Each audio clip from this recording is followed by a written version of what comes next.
So a lot of those dudes you got playing tonight, or you guys did the Huzzah video together. How did that come about? Like, how did you guys get together for that? Just we just all got cool with each other. I mean, I've been cool with Despot for years, and Das Racist I've been cool with for the last 3 or 4 years. I really became friends with him, and Esquire was just he had the Huzzah video, and I just became friends with Esquire. I just liked the video, his original. I liked the song, and I didn't know that he had actually released a mixtape. It had like over a bunch of my beats, and I didn't even know that. And so we just kind of clicked and became friends. And when he wanted to do the remix, he just stepped to me and Despot and Das Racist and Danny, and it just happened. And Mike was in town. We were actually working on rap music at my place, so I just brought Mike to look mean behind me in the video. He did a really rad job. He did.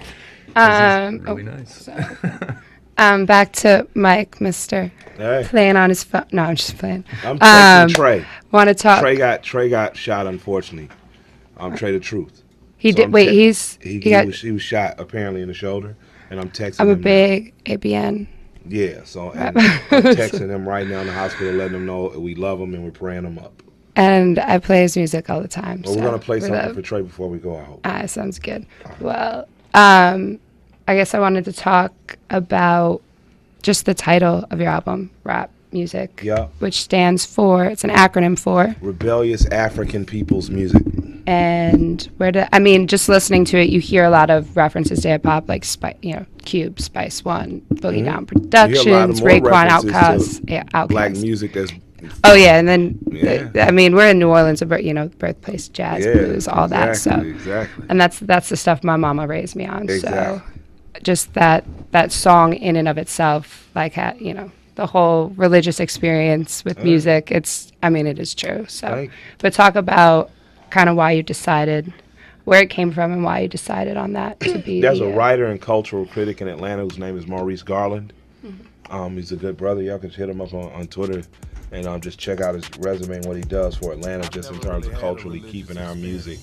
Atlanta can have some fluff around it too, but he's one of the guys that really keeps our music centered. And he just randomly put up a year or two ago, like, rebellious rap should be rebellious African people's music. And I immediately hit him on Twitter like, I'm using it. Take it down. And it became a working title for when Jay came to me, because I feel like a lot of times any human being, because all life comes from Africa, but any human being, all you truly have is your voice. Like Nina Simone, I ain't got no God, I ain't got no house, but I got my hair, I got my skin. That's where the line came from. And rap music, when I say my voice is all I got in this beautiful ebony skin, and I really feel like rap music is whether it's in the literal of sampling or whether it's in the theoretical and using all these influences, we're the culmination of all this great music that's just spoken truth to power and kind of resisted oppression and depression by just voicing it. So I was glad that me and LP, who's white, got a chance together to make some music to inspire. We were actually I almost rear-ended somebody comparing. To inspire Africans everywhere.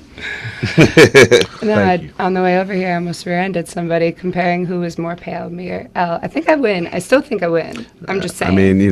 That's a dubious achievement. Yes. It's the redheads, right? It's the power of the power of the red. Shouts out to all the redheads. I'm a daywalker. No, I wouldn't say you're a daywalker. I'm not. I try to tell myself I'm not. Anyway, but I want to talk about the song Reagan too, because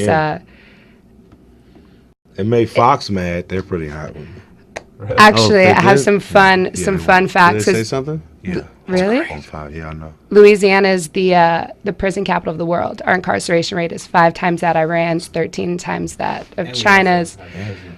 And it's a whole for-profit. Yeah. About Angola 3? Yeah. Oh yeah, Angola 3. But we, on top of that, you kind of talk about how Reaganomics,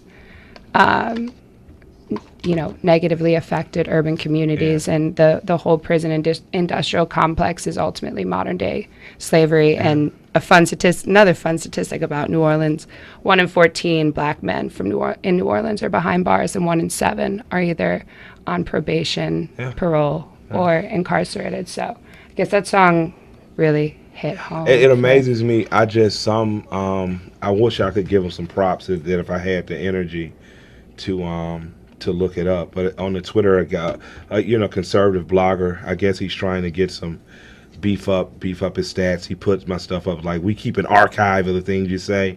Just people randomly putting up dumb stuff. It was amazing to me that some of the things they put up. Yeah, I bet he only reads at a 5th grade level. Well, 5th grader wouldn't make a song called Reagan. He said he was 14 at the end of the Reagan era. I said I was 11. Right. So it's just like, all the personal stuff aside, let's look at where the country's went in the last 30 years. Just argue with the fact that if you're reading that blog or if you're watching Fox, you're probably not rich. You probably don't make as much money as me. Yeah. Yet I'm the one saying that something is wrong in this country. And you should ask yourself, why would a black kid who's finally making money out of a neighborhood in Atlanta care about you in middle America? And then you have to say, well, damn, maybe he does care, because everything I rap about in songs like Reagan, songs like Burn, it doesn't only apply to black men. It doesn't. Yeah. You don't even have to make it racial. Class. It applies to poor whites, poor Mexicans. It's just that I happen to be black, so it happens to us first. but once it's set up that it works, it applies to everyone. Like, the reason that conditions are created to create certain effects. If you underemploy one section of men, if men are the most employed between the sexes, men are the most employed. Men make more, and most sexes, except for black men and women. So if you look at the fact that black men and women already disproportionately don't make as much, your men are not working, they're double the unemployment rate, and then you allow drugs to be flooded in that community. And when I say allow, I mean no one sits on the corner in the middle of New Orleans and says, I wish crack was here. This is a port city. Yeah. So something comes in those containers. I grew up in one of those neighborhoods here in the 80s, and I mean, I cannot tell you how many times we would have to call the cops to show up. Like, they would not show up. Exactly. It's, you don't police the community, then it becomes anarchy. It becomes anarchy, and then what you do is you say, well, we need federal funding for SWAT teams because there's anarchy here. But it's only anarchy because you never police community through community policing. You never got out of the cars. You never talked to the community. You never hired people from within that community. And I come from basically a utopia.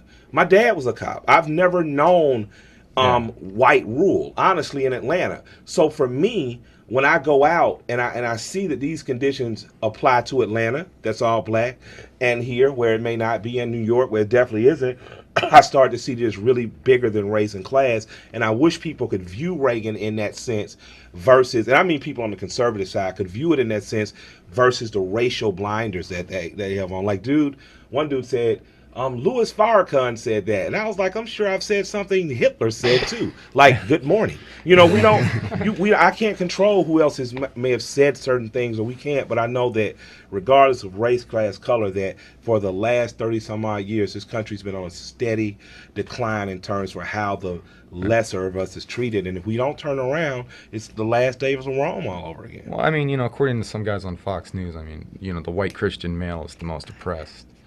Democrat. That's amazing. That's what.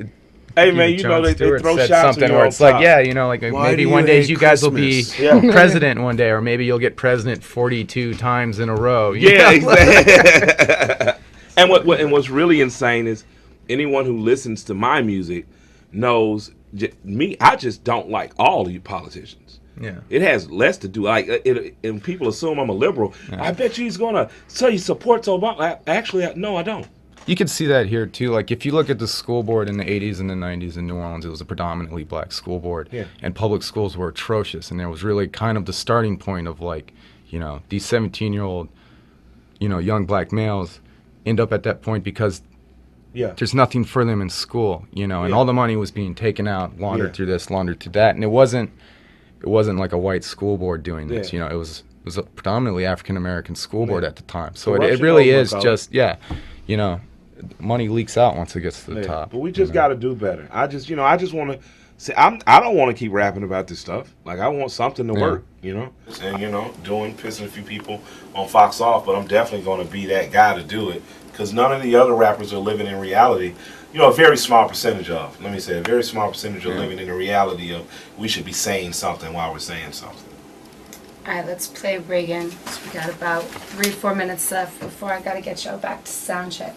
Yep. But you're tuned in, WTL, here with Killer Mike, LP, and this is Reagan. Hit it. Killer Mike, rap music. Not to capitulate to terrorist demands, that no concessions policy remains in force. In spite of the wildly speculated and false stories about arms for hostages and alleged ransom payments, we did not, repeat, did not trade weapons or anything else for hostages, nor will we. The battle of the bullet, freedom of some bullshit. Will we ever do anything but just keep sentiments for bullshit? We battle having bread, but none of us are fakers. We all talk having greens, but none of us are fakers. And none of us are fakers, and none of us are weak. Then who will feed our people when our people need to eat? All the things our people solve from lack of understanding. Cause all seem to give them a symbolic answer. As we're talking about our car and imaginary mansions, we should be indicted for bullshit we exciting. Telling children death and pretending it's exciting. We are advertisements for agony and pain. We exploit the youth, we tell them to join the gang. We tell them dope stories, introduced them to the gang. Just like our love of North introduced us to cocaine. In the 80s when the bricks came on military flying. Put your fingers in the air, let me hear you say fuck Ronald Reagan. Let's go. I told the American people I did not trade arms for hostages. My heart and my best intentions still tell me that's true, but the facts and the evidence tell me it is not. War on drugs, like a war on terror. Infinity dealers and the police terrorize whoever. But mostly black boys, but they will call us niggas. And lead us on our head like their fingers on their triggers. Their bushels on our head, their rifles on our crotches. And they would beat us up if we had diamonds on our watches. And they would take our drugs and money that they pick our pockets. I guess that that's the privilege of police and us for profit. So that's the Reaganomics, prison turn to profit. Cause we labels the cornerstone of U.S. economics. Slavery was abolished, unless you are in prison. So I am Washington, Dickies, the 13th Amendment. And solitary servitude is slavery it prohibits. It's like a giving drug offenders time and double hits. Ronald Reagan was a hacker, not a law factor. Just an employee of the country's real masters. Just like the Bushes, Clinton and Obama, just another talking head telling lies with teleprompter. If you know what he's not hearing, argue with his logic. Like the Reagan and Obama both know that doesn't happen. He invaded solid soil, blowing at the oil. Countries is a hobby, they both got a whole hobby. Papers in Iraq, in Afghanistan, and I'm a demon Charles Bronson coming for Iran. They only love the rich, and I don't love the poor. If I take it and go, they only at my door. Who the fuck is that? Staring at my window. Who ain't got the rain? On this go like the window. I'm starting off the ring before they pump the lid. I'll leave you with no words. I'm glad Reagan dead. I'll leave you with no word. I'm glad Reagan dead. I'll leave you with no word. I'm glad Reagan dead. I'll leave you with no word.